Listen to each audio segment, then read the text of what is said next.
Okay. Okay. We are live on Facebook now. Let's give maybe 30 seconds and start, because let's put a message in WhatsApp so that people can start viewing or something. Sure.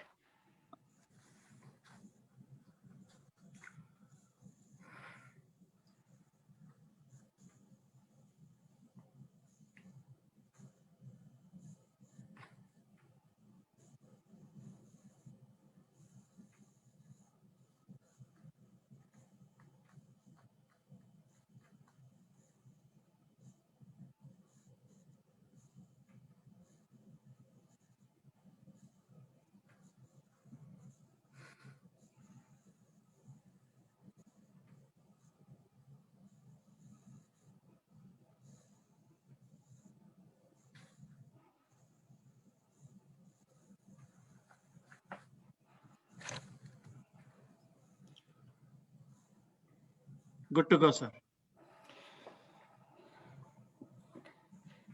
Hari Om Shri Gurubhyo Namaha Paramagurubhyo Namaha Srimad Ananda Tirtha Bhagavad Padacharyebhyo Namo Namaha. Namaskara. On the occasion of Madhwa Navami, Shri Krishna Vrindavana Temple in Cary, North Carolina has organized a series of programs to celebrate Srimad Acharya's life and his teachings. A good way to celebrate Srimad Acharya is to learn about his bhashyas and to get a glimpse of his concepts and teachings. So we have the good fortune of having another great scholar, a well-known scholar, Shri Jai Krishna Dalmangla. Just a few words about Shri Gurugulu. Shri Jai Krishna Dalmangla had his formal training in Vedanta as a family tradition from his father and his elder brother while he was in India. So he conducts classes on Vedopanishads, Brahma Sutras, Bhagavad Gita, and other stotras to both adults and kids. He has given numerous talks on both Vedanta topics on various occasions at various universities and institutions, both here in USA and in India. He has written many books, and his first book on Ishavasya Upanishad was published by Putike Mata, Udupi, in the year 2008. Since then, two more of his books on Kenopanishad and Mundaka Upanishad have been published. His fourth book is on the way, Katopanishad, and is coming out soon. He regularly moderates discussion forums and websites that are dedicated to Vedanta. Shri Gurugulu lives in Hendon, Virginia. He works with a modernization project for the US Army, and he's in the information technology field, has two daughters and a grandson. So thank you, Gurugulu, welcome, and thank you for spending the time to share some thoughts and your knowledge. It's all yours. Thank you. Om Shri Gurubhyo Namaha Harihi Om Shri Vedavyasaya Namaha Shri Gurubhyo Namaha Harihi Om Vyasaya Vishnurupaya Vyasarupaya Vishnave Namo Vai Brahmanidhaye Vasisthaya Namo Namaha Harihi Om Srimad Bhima Madhva Antargata Ramakrishna Vedavyasatmaka Shri Lakshmi Hayagrivaya Namaha Harihi Om Srimad Ananda Tirtha Bhagavad Padacharya Gurubhyo Namaha Shri Jayatirthadika Acharya Gurubhyo Namaha Shri Brahmanya Tirtha Gurubhyo Namaha Shri Sripadaraja Tirtha Gurubhyo Namaha Shri Vyasaraja Tirtha Gurubhyo Namaha Shri Vadiraja Tirtha Gurubhyo Namaha Shri Vijendra Tirtha Gurubhyo Namaha Shri Raghuttama Tirtha Gurubhyo Namaha Shri Raghavendra Tirtha Gurubhyo Namaha Shri Raghunatha Tirtha Sheshachandrika Raya Gurubhyo Namaha Shri Satyadhyana Tirtha Gurubhyo Namaha Shri Sugunendra Tirtha Gurubhyo Namaha Guru Parampara अस्मद्गुरुभ्यो नमः। अस्मद्माता पितृगुरोर्गुरुन्तर्गत भारतीरमण मुख्य प्राणान्तर्गत ओं नमो नारायणाय। हरिः ओं सहना भवतु सहनौ भुनक्तु सह वीर्यं करवावहै तेजस्विनावधीतमस्तु मा विद्विषावहै। ॐ शान्ति शान्ति शान्तिः। हरिः ॐ असतो मा सद्गमय तमसो मा ज्योतिर्गमय मृत्योर्मा अमृतङ्गमय। ॐ शान्ति शान्ति शान्तिः। हरिः ॐ पूर्णमदः पूर्णमिदं पूर्णात् पूर्णमुदच्यते पूर्णस्य पूर्णमादाय पूर्णमेवावशिष्यते। ॐ शान्ति शान्ति शान्तिः। हरिः ॐ योऽन्तः प्रविश्य मम वाचमिमां प्रसूप्तां सञ्जीवयत्यखिलशक्तिधरः स्वधाम्नान्यांश्च हस्तचरणश्रवणत्वगादीन् प्राणान्नमो भगवते पुरुषाय तुभ्यम्. Friends, today we are celebrating Madhwa Navami for a great thinker such as Acharya Madhva. The best tribute that we can give is to actually study what he has taught us.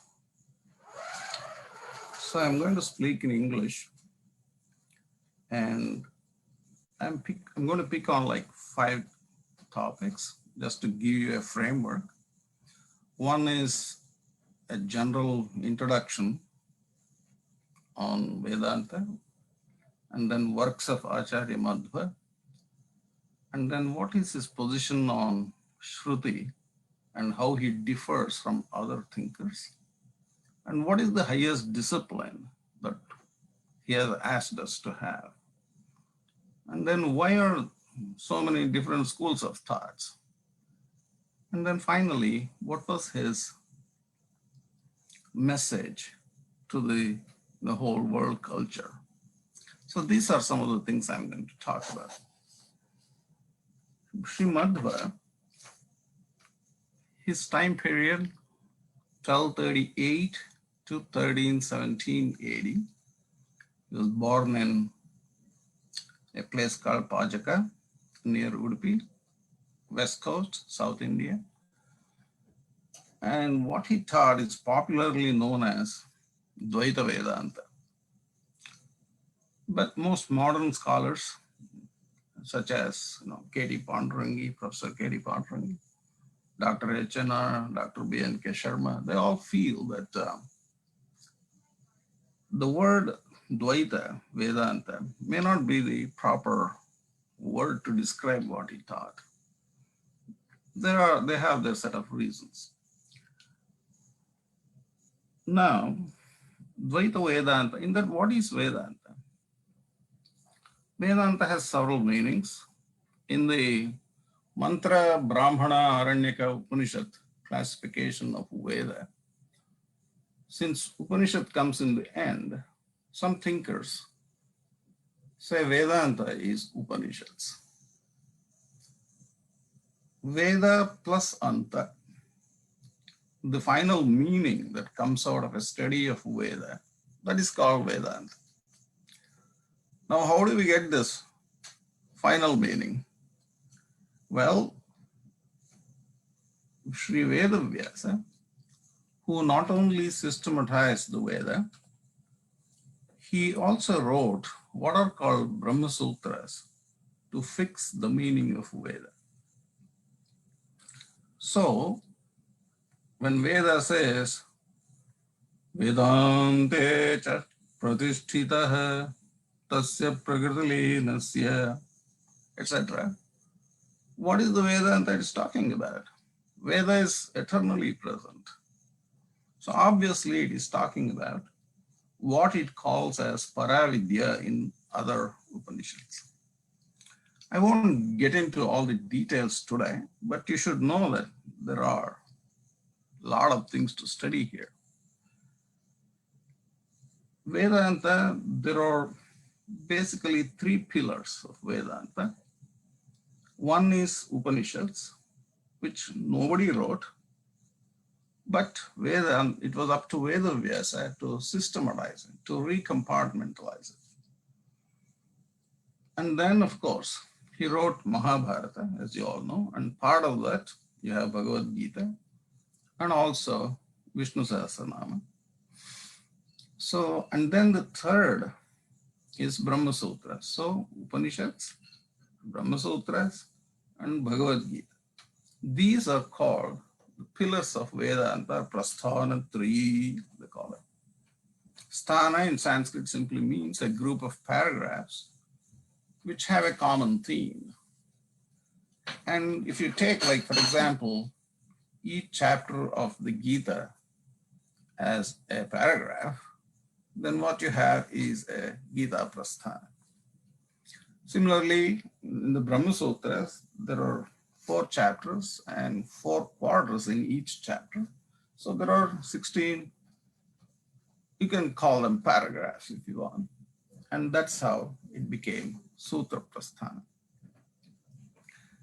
The very first thinker, the Vedanta thinker, to write commentaries on all the 3, Brahma Sutras, Bhagavad Gita, and Upanishads, was Sri Shankaracharya. He was in the 7th century.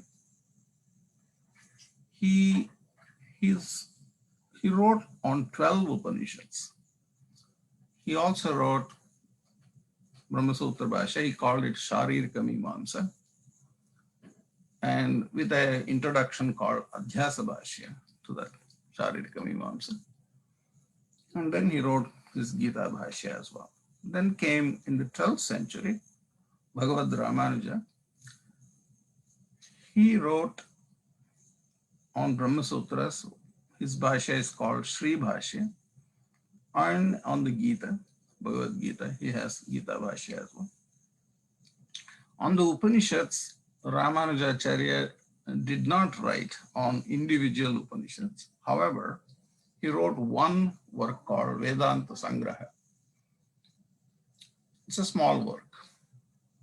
So, having felt this lacuna, right, later on, in the 16th century, one Sri Ranga Ramanujacharya, he wrote all the Upanishads, Bhashya. So today, if you want to study the Vishishtadvaita interpretation of Upanishads, we have to go and study Sri Ranga Ramanuja's works.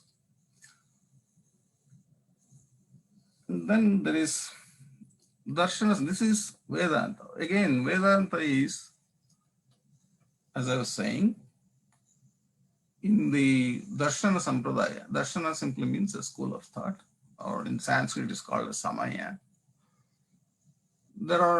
It started Charvaka, Bauddha, Jaina. These 3 are called Nastika systems.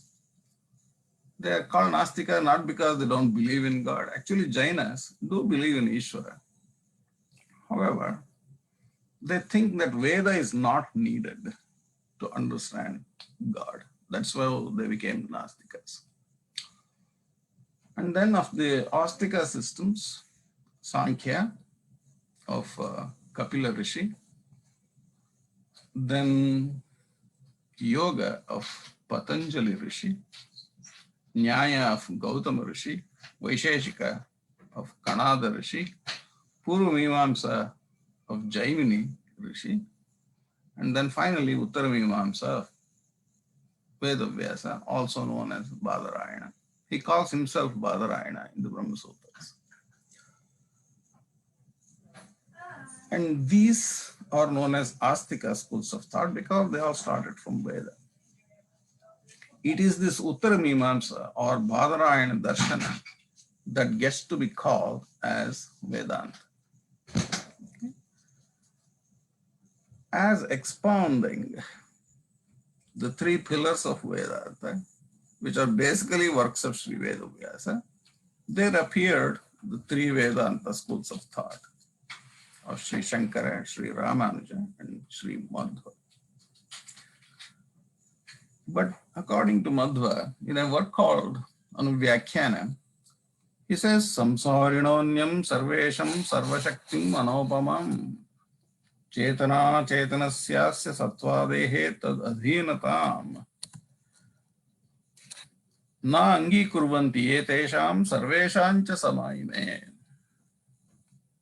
tasmat shruti pramanena yuktibhischa paro harihi angikaryatamo nityah sarvairapi sunishchitam. What is he saying here?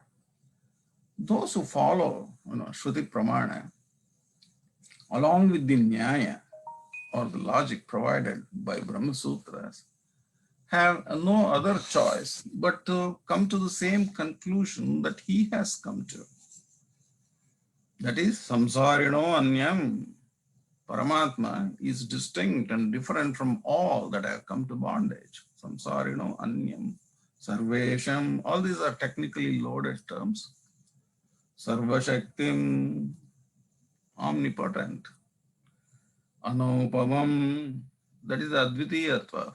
You can't even point to something and say, this is like God, or God is like this. You can't do that. Chetana, chetanasyasya sattvadehe. Sattva is their existence, their being, object of knowledge, their function, all that is tad adhinatam, is under the control of Paramatma. Those who do not agree to this, na angikurvanti tesham sarveshancha samayame, all of them will have the same fallacy. In that sense, they are all same to him. Sarveshancha samayame says. So whether you call yourself astika or nastika, it makes no difference to him. Hence, what should we do? Tasmat, hence, Shruti Pramanena. Every thinker, he asks us to follow Shruti and Yuktibhischa, the Nyaya given in the Brahma Sutras, and get our knowledge of Parabrahman. If they do, then everyone will have to undoubtedly agree that Vedic Brahman is the supreme-most. That is what. Angikaryatamo nityaha sarvairapi sunishchitam. This is what it says in Anuvyakhyana. Let's now see what other works of Sri Madhva. He has a single purpose in all his works. He showed that Brahman is that which is Purna. Veda has been teaching. Purnamada Purnamidam. It is complete. Complete means what? You cannot add anything more to it. That's what completeness means. He is self-complete. And Swatantra, he is his own making. Swatantra, self-dependent. He is not dependent on anything outside of himself. He is the ground of all that is other than Brahman. To expound this truth, he wrote several works. On the Brahma Sutras, he wrote 4 works. First one is Brahma Sutra Bhashya. Second one is Anuvyakhyana. Third one is Nyaya Vivarana. And fourth one is Anubhashya. And on the 10 Upanishads, Dashopanishadam, like we say, Isha, Kena, Katha, Mundaka, Manduka, Shat Prashna, Taittiriya, Aitareya, Brihadaranyaka, Chandogya. So these are the 10 Upanishads. And then 2 works on Gita, Gita Bhashya and Gita Tatparya. In Gita Bhashya, you can find he has interpreted every sloka of Gita, and in Gita Tatparya, he has examined other schools, other interpretations of the same Gita. Then he expositions on Mahabharata, called Mahabharata Tatparya Nirnaya. Bhagavata Tatparya Nirnaya. So here, Arthoyam Brahmasutranam Srimad Bhagavata Vida, he says. Bhagavata is, for him, it's not mere text Bhagavata. The meaning that you derive after you apply the principles laid out in the Brahma Sutras, that is what he calls as Bhagavata. Bhagavata Vida. Similarly, Mahabharata, Tatparya Nirnaya. Wherever you hear this word Tatparya Nirnaya, Gita Tatparya, Bhagavata Tatparya, Mahabharata Tatparya, Bhagavata, all these Tatparya, Nirnayas, Nirnaya is the final, you can say, it's a final decision, right? All that final decision, you can say, on the meaning of Agama can only be arrived at after you apply the principles laid out in the Brahma Sutras. He calls it Brahma Mimamsa, Brahma Sutras, and we will get to this point a little bit later. He also wrote 10 treatises, or what we call bearing on the inquiry into Brahman. We call it Dasha Prakarana Granthas. Of these, Vishnu Tattva Nirnaya is probably the biggest, and then Karma Nirnaya. And then he also wrote 3 Mayavada Khandana Granthas, we call Upadi Khandana and Prapancha Mityatvanumana Khandana. Then one work on epistemology called Pramana Lakshana. Epistemology simply means theory of knowledge, and which includes theory of error as well. And then Katha Lakshana, what is the characteristics of a Vada, and so on, is described in that work. Then 2 works on Madhva ontology, called Tattva Sankhya and Tattva Viveka.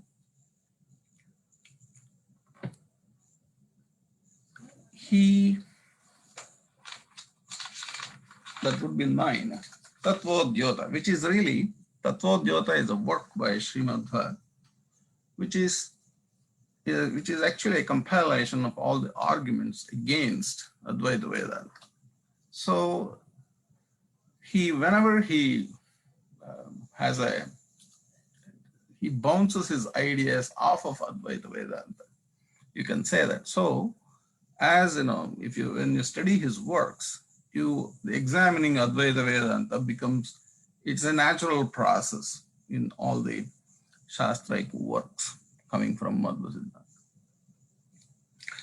Then there are his other works, like Nrisimha Nakastuti, most of you are familiar, you chanted before Vayastuti. Tantrasara, then Yati Pranavakalpa, what Yati Ashrama, what Yati should do. And Sadachara Smriti, Dvadasha Stotra. Of course, Bannanje tells us that Dvadasha Stotra is not really 12 chapters he wrote in one work. It is really, they were composed at different times. But still, we have been publishing it as 12 chapters in a book. So let's keep that for our discussion. Jayanti Nirnaya, Krishnamrita Maharnama, and Yamaka Bharata. So those are some of his work. And when I was young, when I was learning back in India in the 80s, his total number of works was 37. That's how books printed. And these were the 37. Later on, thanks to a lot of research that took place in Udupi, we have several other works that have been added, like Kandukastuti, Bilva Mangala Sadhu, Nyasa Paddhati, Tithi Nirnaya, and all that. So, but there is a certain theme here. In all, if you count all this, today it stands as 40 plus works. I hope they find more works of his. In order to indicate that it is possible to make the whole life of man an expression of inquiry into Brahman, called Brahma Jignasa, he wrote all these works. What is this Brahma Mimamsa? What is the discipline? This is, to understand, in his own words, we go to a work called Mahabharata Tatparya Nirnaya. Sarva nirnaya eva yat proktam brahmasutram tu Vishnuna, he says. Vyasa rupena tad grahyam tat proktaha sarva nirnayaha. Yathartha vachananancha moharthanancha samshayam. Apanetam hi bhagavan brahmasutram achikripad tasmad sutrartham agrihya kartavyah sarva nirnayaha. This is his conclusion. What is he saying here? Badarayana, Vedavyasa, the author of the Brahma Sutra, after systematizing Veda, composed several Puranas and Itihasas. From the Puranas and Itihasas, only those that expound the supremacy of Vishnu must be taken into consideration, and their meaning must be decided in the light of Brahma Sutras. The other Puranas are composed to create illusion and thereby making Brahma Mimamsa beyond the reach of people of lower tendencies. Protecting knowledge is also part of, in the Jnana, in the path of knowledge. Knowledge is not something that should be given to the unfit. There you go. Conclusions from all agamas ought to be arrived at only after applying the principles laid out in the Brahma Sutras. So agama in general, right? What is agama? Verbal testimony. There are only three ways in which anyone gets his knowledge. One is perception through your five sensory organs, your mind and your conscience. Pratyaksham saptavidham, he says. Sakshi shadindriya vedena, he says that in Pramana Lakshana, a work called Pramana Lakshana. But the knowledge you get in Pratyaksha is definite and clear. Whereas the next one is inference. What you don't see, you know it by inferring it. Right? If you see smoke, you infer that something must have caught fire there. Although you don't see the fire, you don't have to see the fire.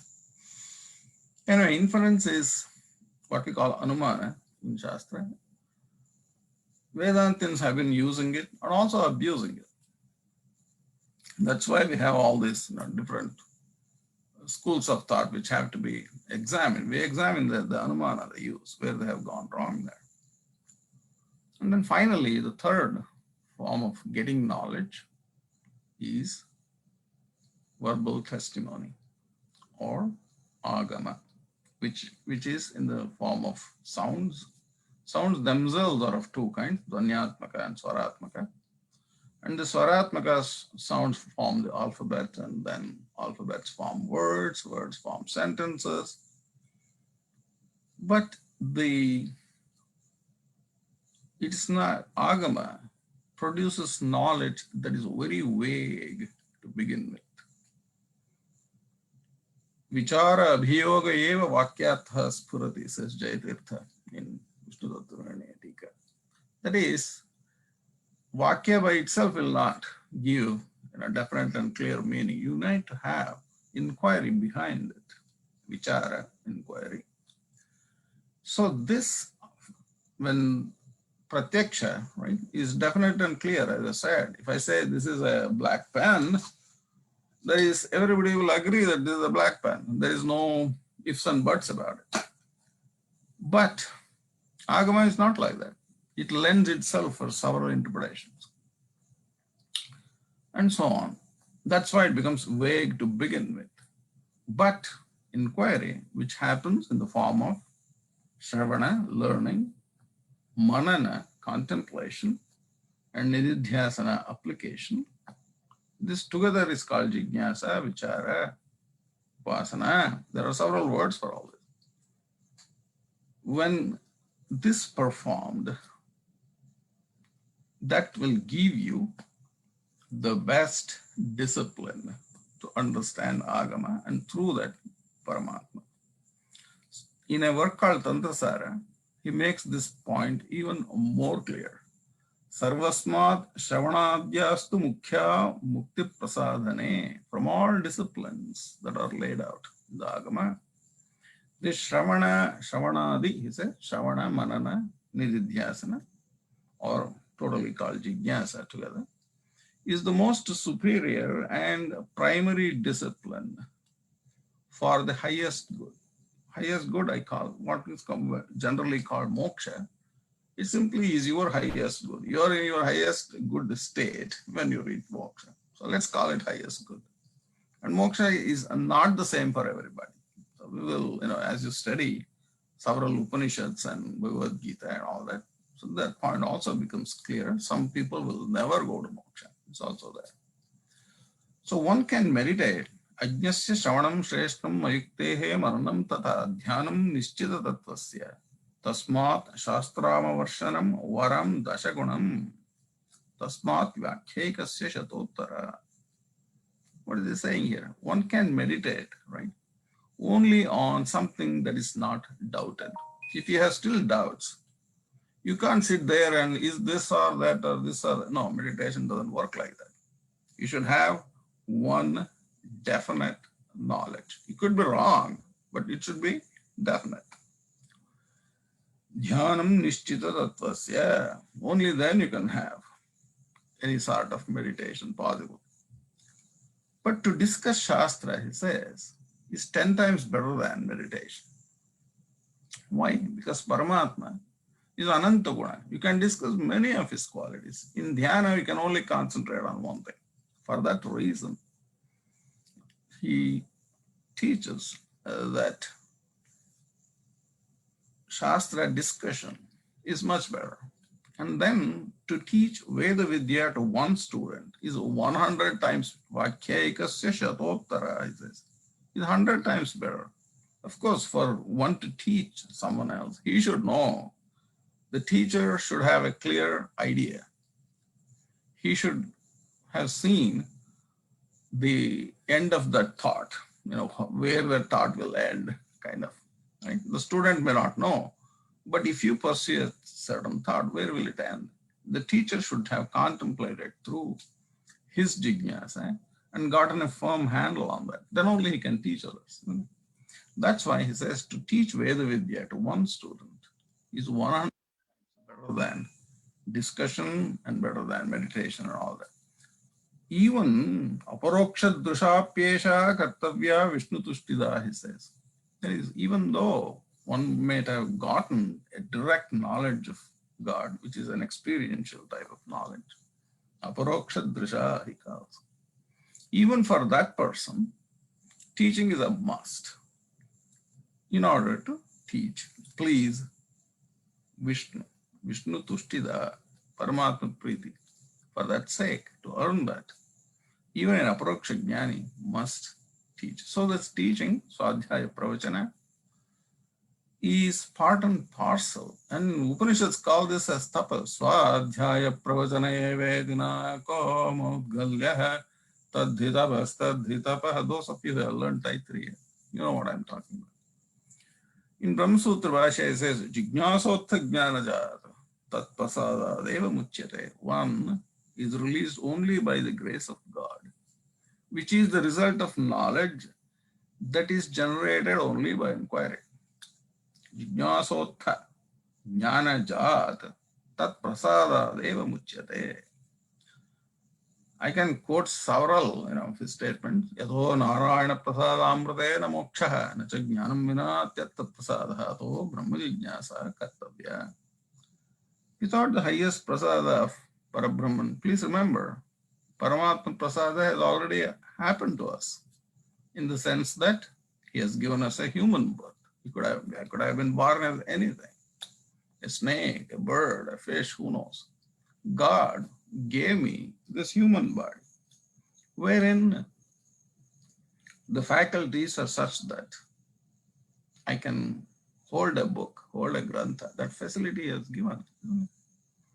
Iha cheda vedit ata satyamasti, na chedya vedin mahati vinashtihi, etc. Upanishads warn, when you have all the faculties with you, the facilities are given to you, make use of it.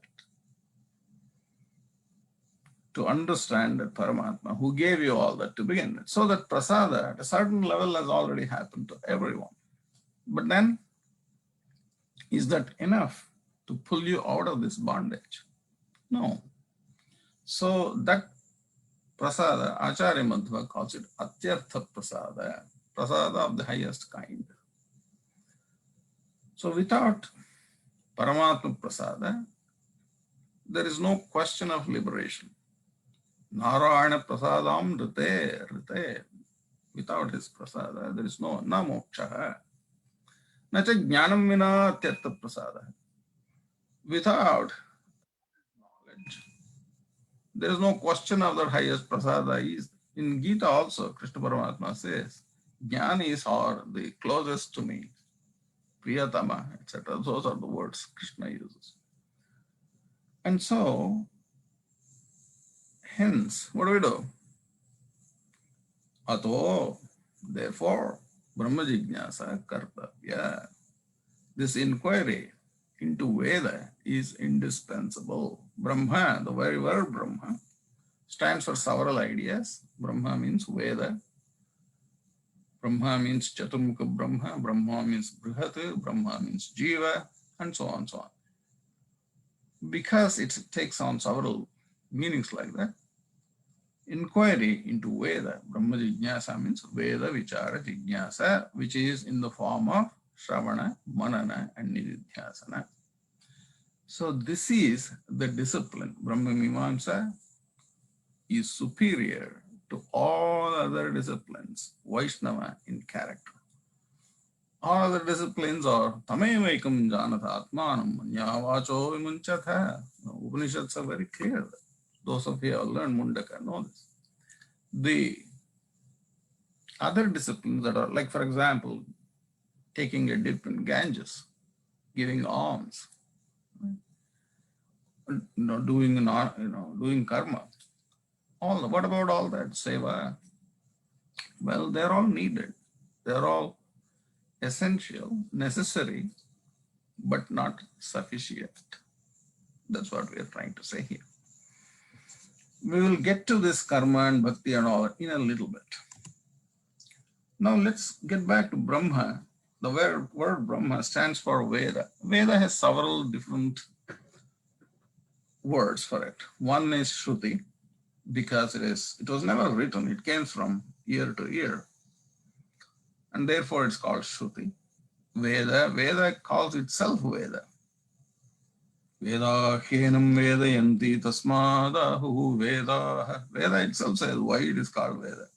Why? Because all other organs, like the mind and your natatra chakshur gacchati namahang gacchati no mano navidmana vijanimo athai tadanushishya, etc. So all other faculties are incapable of producing the knowledge of Parabrahman. Only Veda is. That is why it is called Veda. Because Vedayanti, because they are the ones who produce the knowledge of Paramatma. So Veda, it is therefore present. What is Veda? If somebody asks, what is Shruti? Sri Madhwa's answer is that Shruti is the language of Brahman.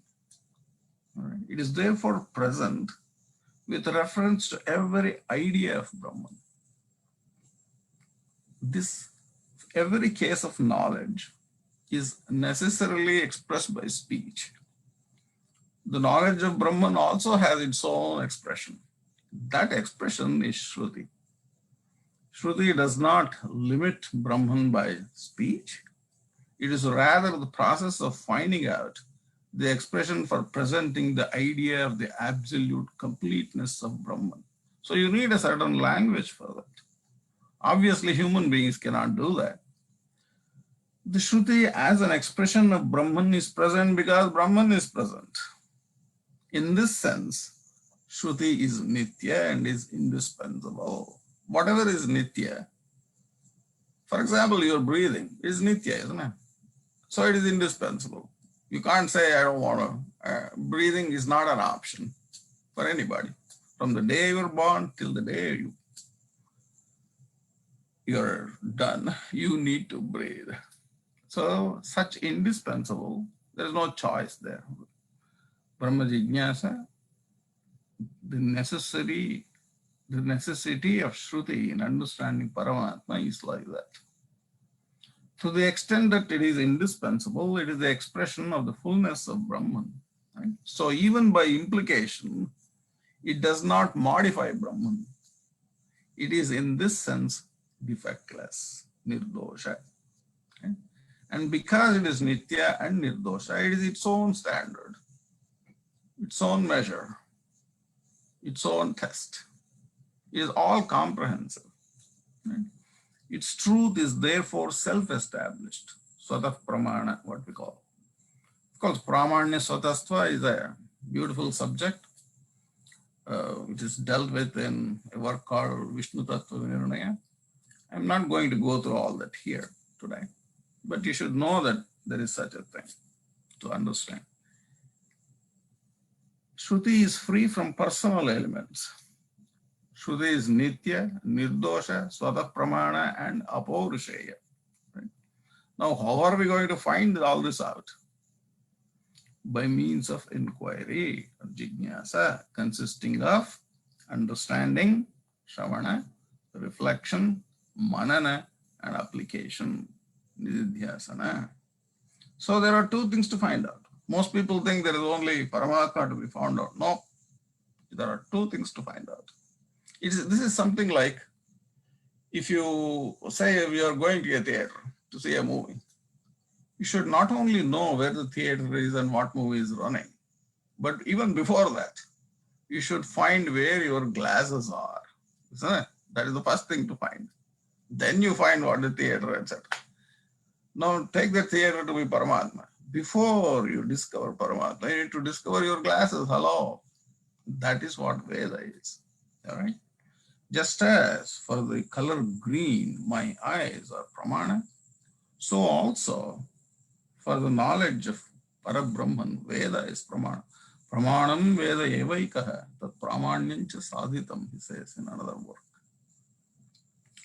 So there are two things to be found. One is Shruti as pramana, and two, Brahman as taught by Shruti. Shruti is the source of knowledge, pramana. Brahman is the object of this knowledge, prameya. So with regard to the highest truth, both pramana and prameya must be found out. To abstract one from the other is to negate both. The process of finding them out is jijnasa. This is mimamsa. Sri Madhva holds that language of Brahma Jijnasa is the Brahma Sutra. Without Brahma Sutras, the Shruti and its meaning are not found out. Hence, his philosophy or exposition of the Vedic thought is essentially Brahma Mimamsa. That is Brahma Jijnasa. Knowledge, according to Sri Madhva, is the Jijnasa itself. At every stage of the process of knowledge, the conclusion arrived is sound only insofar as it leads on to further jijnasa. Thus, he insists on an ever-growing process of jijnasa. Just as knowledge is identified with jijnasa, karma, bhakti also are not what they are usually understood in other darshanas, but they are in the Vedic sense different aspects of jijnasa itself. Karma is the process of activity involved in and made inevitable by jijnasa. Tat karmedi prahu yakradam brahmadarshina, he says in Gita Tattva. Bhakti is the devotion to the subject matter of jijnasa, both as its presupposition and as its result. Study and teaching are another form of jijnasa. Therefore, he considered that jijnasa is the only kind of tapas, spiritual discipline. All right. Now, throughout his teaching, right, Sri Madhva lays special emphasis on epistemological considerations, what we call pramana, pramanya, prameya vichara, or theory of knowledge, as I said. Pramana, again, anupramana, kevala pramana, he's divided into two, I won't go into all the details. Epistemology is a complicated subject by itself, and it takes several years of study.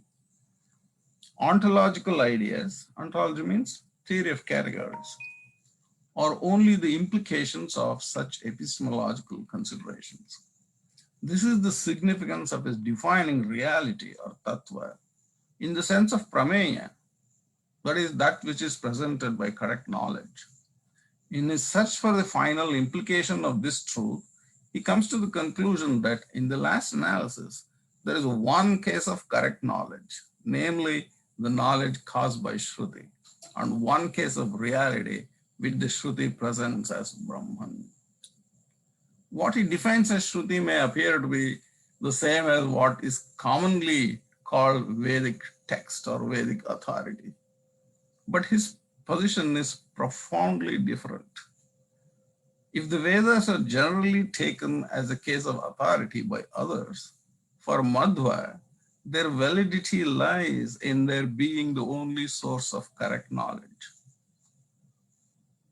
While others fit truth to Vedic sayings, Sri Madhva fits Vedic sayings to the truth.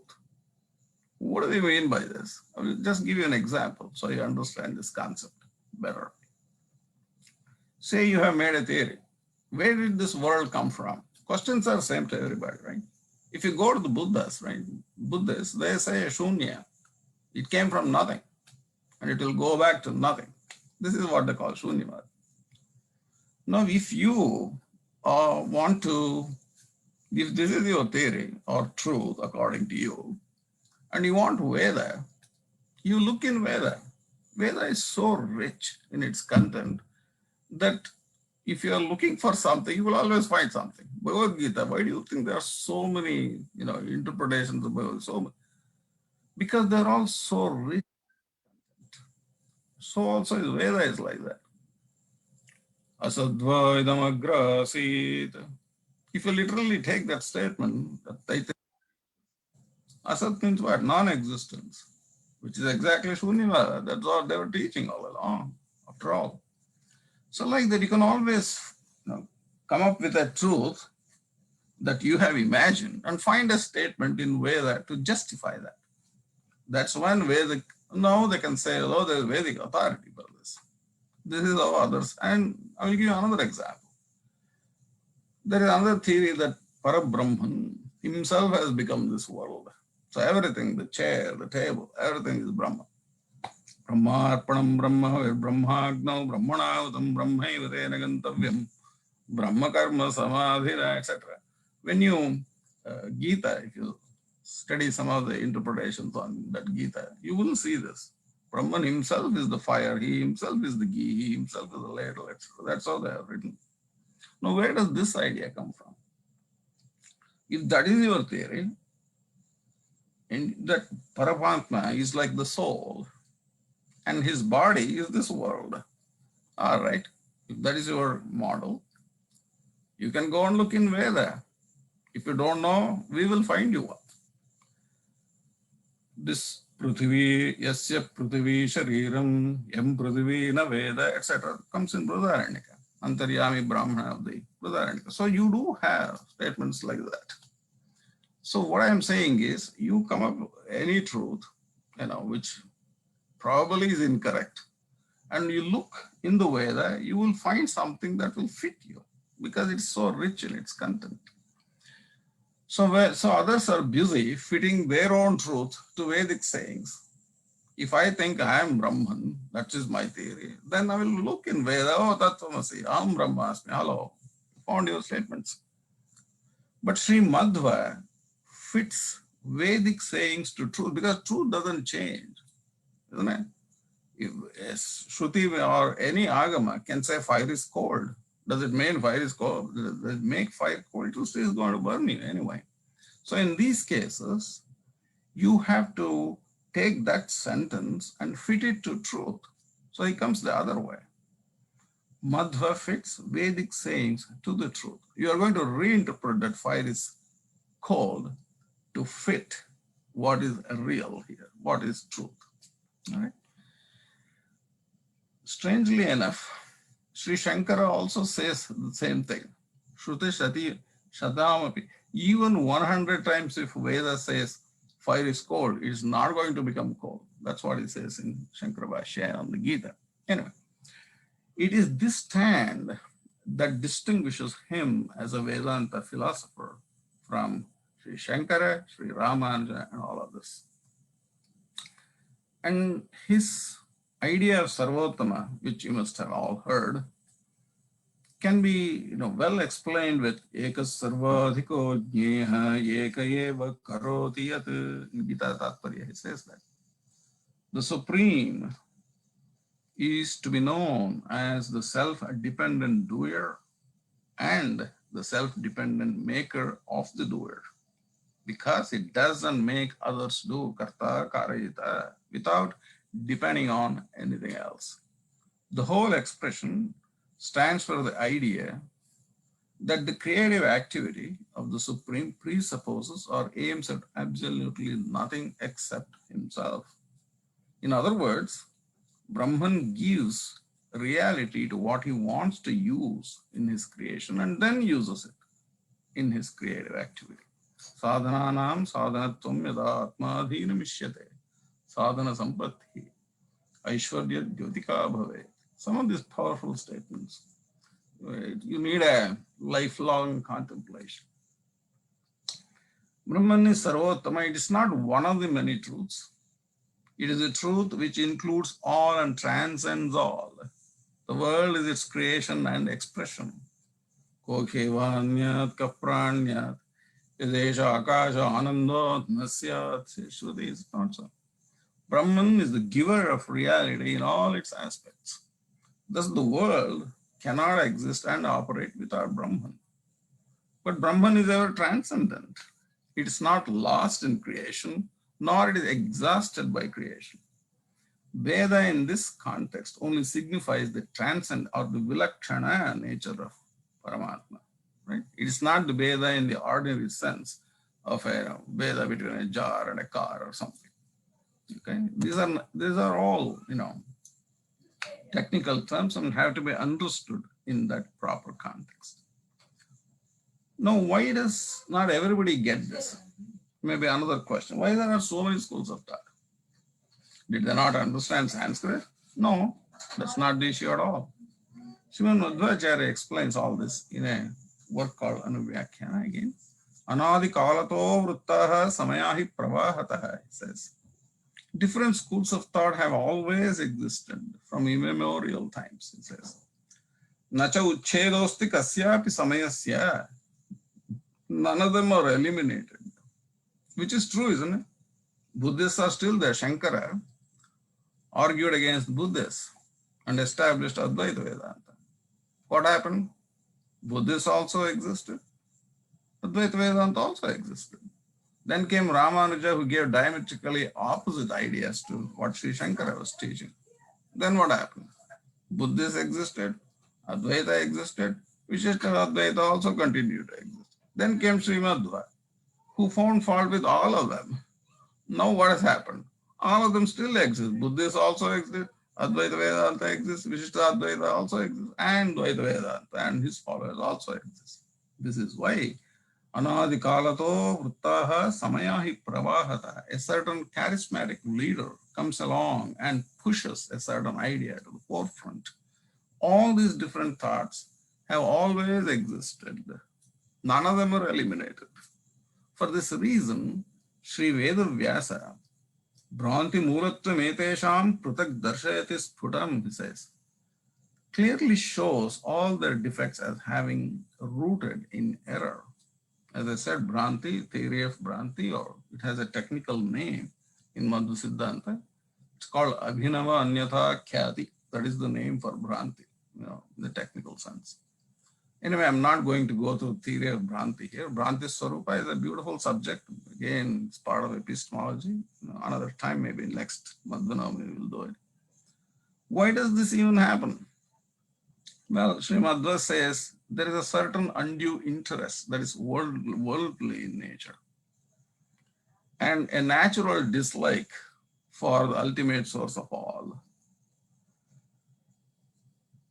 Dorbalyat Shuddha Buddhinam Bahulyat Alpa Vedinam तामसत्वाच्च लोकस्य मिथ्याज्ञान प्रसक्तितः विद्वेषात् परमे तत्त्वे तत्त्ववेदिषु च अनिशम् तत्त्ववेदिषु च अनिशम् अनादिवासनायोगात् असुराणां बहुत्वतः दुराग्रह गृहीतत्वात् वर्तन्ते समयाः सदा तथापि शुद्ध बुद्धीनाम् ईशानुग्रह योगिनां सुयुक्तयः तमो हन्युः आगमा अनुगताः सदा इति विद्यापतिः सम्यक् निराकृतिं चकार निज भक्तानां बुद्धिशाणत्व सिद्धये. व्याख्यान. What he's saying here is Sri Vedavyasa clearly shows all their defects as having rooted in Bhranti. Why does it happen? Because there is a certain undue interest. What Sri Madhva calls this undue interest as duragraha, and dislike for paratattva as paratattva vidvesha. In the presence of these defects, thinkers ignore the swatantra nature of the creator and deny or modify his creative power. Thus, duragraha and paratattva vidvesha and not impartial inquiry are the causes for the appearance of systems other than Brahmavada. In addition to this circumstance, Sri Madhva says, people who know very little are large in number, the mediocrity, you can say. Then people who know well, they are very few, you can count them on your fingers. And therefore, people who know only that much, on the basis of which they entertain wrong ideas of Brahman, he calls them alpavedins. People are influenced by those who call him as sophisticated people, right? There's a charismatic leader and he is teaching, everybody follows them. Making use of time-honored terms in their own interest. Please remember, Brahma is Brahman. The concept of God is stolen from Veda. Everybody has to steal from Veda. There's no other source for it. So he calls them alpavadins, and making use of time-honored terms in their own interest, such persons popularize their own ignorance about truth. Okay? This circumstance he called mithya jnana prasakti. Further, people are in general interested in things that are tamasa or evil in nature. Tamasatvacha lokasya, he says. All these circumstances are also the creation of Ishvara, not that they were on their own, and they have a purpose to serve.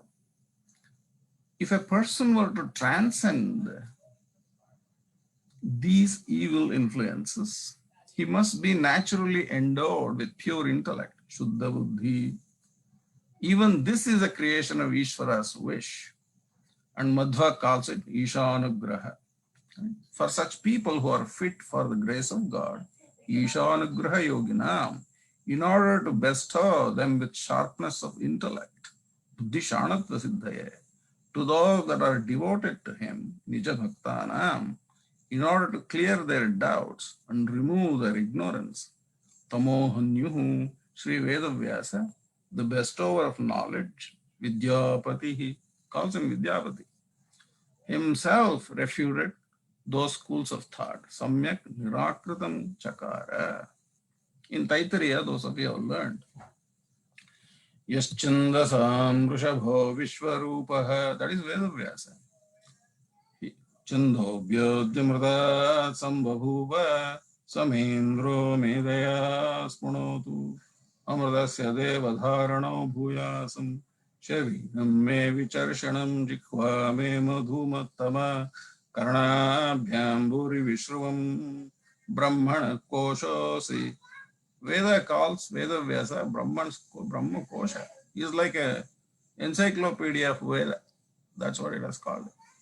All this is in Shruti. Then let's conclude our talk with taking what he has. Brahman is the all-absorbing reality. Similarly, Mimamsa of Brahman is the all-absorbing principle. His position is essentially Brahmavada. His contribution to Indian and in fact world culture is the following. He shows that philosophy is the only kind of spiritual discipline. He found that Shruti is not a mere verbal testimony, but the expression of pure philosophy. He discovered that Brahma Mimamsa is the highest form of philosophical thinking. He found that the real cause of bondage is superimposition of doership on the individual selves. He realized that man is really a doer only when he understands that he is paratantra. Ya etat paratantranto sarvameva hare sada vashamityeva janati samsaran nuchate hi saha, says in Tattva Vivek. He saw that the only way of appreciating the highest truth as the only truth is the recognition of the reality and actuality of the world in a healthy sense. He showed that the highest truth must necessarily be absolutely complete with reference to every aspect, what is called gunapurnatva, free from every kind of dependence, nirdoshatva, the real object in every object, mahajnaya, narayanam mahajnayam, says Shruti, the goal of every endeavor, gamya, and the source of knowledge as such, guru. For this reason, he called this truth Narayana. The very word Narayana carries these meanings and makes it clear that an individual can have peace only when he has realized this truth. Not to realize this truth is to confuse it with the world and consequently to have misery and delusion. Tatra ko moha kashokaha ekatvam anupashyata. Shruti says that. This realization is possible only by an enduring process of study and teaching of philosophy, that is Brahma Mimamsa. He emphasized that political, national, and social reconstruction in terms of this study only is the salvation of mankind. He showed that the very contemplation of these truths is the source of joy, Ananda. As the expounder of this Shastra, which leads to Ananda, he is called Ananda Tirtha. Now I will conclude by reciting few shlokas from a work called Nyaya Vivarana. Vidya vidye sukam dukkam ashaktihi shaktirevacha उत्पत्ति स्थितिनाशाश्च विशेषाश्च परे अखिलाः चेतना चेतनस्यास्य समस्तस्य यदिच्छया स मम स्वकृतेनैव प्रियतां पुरुषोत्तमः यस्य त्रीन्निदितानि वेदवचने रूपाणि दिव्याञ्जलं भट्टद्दर्शतमित्थमेव नीतं देवस्य भर्गो महत् वायो रामवचोनयं प्रथमकं प्रक्षद्वितीयं वपुः मध्वो यत्तु तृतीयमेतदमुना ग्रन्थः कृतः केशवे नमो अज भवभूर्यक्षपुरसर पुराश्रय नारायणारणं मह्यं महापते प्रेयसां प्रिय गुरुप्रसादो बलवान् न तस्मात् बलवत्तरं तथापि श्रवणादिश्च कर्तव्यो मोक्षसिद्धये. He teaches. Guru Prasada is most powerful. There's nothing more powerful than that. For that reason, Shravana, Manana, Nididhyasana is indispensable for the highest good. Sri Krishna Arpanamastu. If you have any questions, you can ask on Zoom. And I also given a handout. I sent it to the organizers. They will give it to you. And I thank the North Carolina branch of Puthagamat for giving me this opportunity to talk to you all today, Madhwa Navami. If you have any questions, you can ask me. If I know, I will answer. If I don't know, I will say I don't know.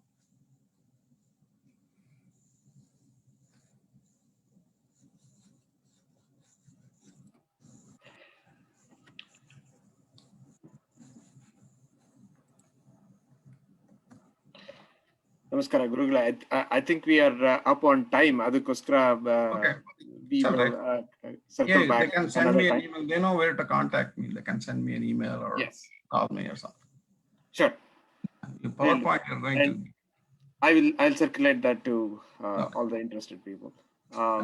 So on behalf of Sri Krishna Vrindana and all the other organizers here on team, thank you very much. Thanks for the time and thanks for sharing the knowledge as always. Thank you so much.